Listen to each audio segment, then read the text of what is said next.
ஒரு அடர்ந்த காடில் ஒரு சிறிய எலிக்கு பல நாட்களாக உணவு கிடைக்கவில்லை. அதன் வயிறு நன்றாக கசிந்து கொண்டிருந்தது.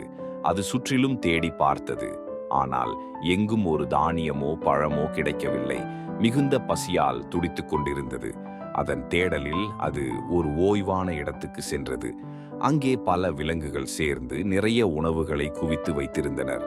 முந்திரிகள், பழங்கள் மற்றும் சீராக அடுக்கப்பட்ட சீரக கட்டிகள்.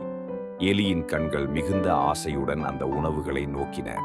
இதை நான் களவாடினால் என்னை யாரும் காண மாட்டார்கள் என்று சிந்தித்தது. அது ஒரு முந்திரி குவியலின் அருகில் அமைதியாகச் சென்று தனது மாட்டில் சில முந்திரிகளை எடுத்துக்கொண்டது.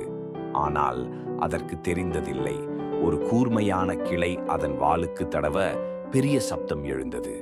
அதை கவனித்த ஒரு பழைய புத்திசாலி ஆந்தை மரத்திலிருந்தே அந்த சப்தத்தை நோக்கி கவனித்தது.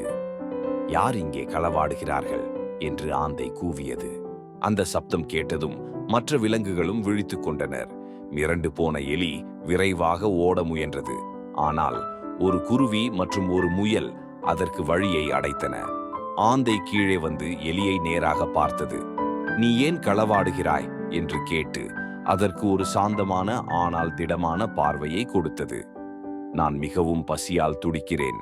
சிலவற்றை எடுத்துக்கொண்டால் யாரும் கவலைப்பட மாட்டார்கள் என்று நினைத்தேன் என்று எலி துடித்துரைத்தது. ஆந்தை மெல்ல சிரித்தது.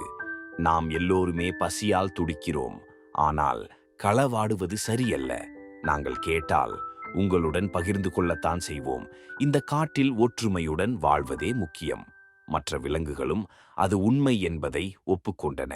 குருவி கொஞ்சம் தானியத்தை தந்தது.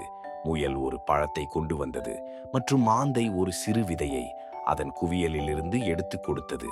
எலி மிகவும் வெட்கப்பட்டாலும் கற்றுக்கொண்டது. நான் இனி உண்மையாக நடந்து கொள்வேன்.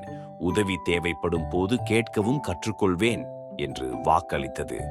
அந்த நாளிலிருந்து எலி தனது செய்கைகளில் நல்ல முறையை பின்பற்றியது. அது உதவியாளராக மாறியது.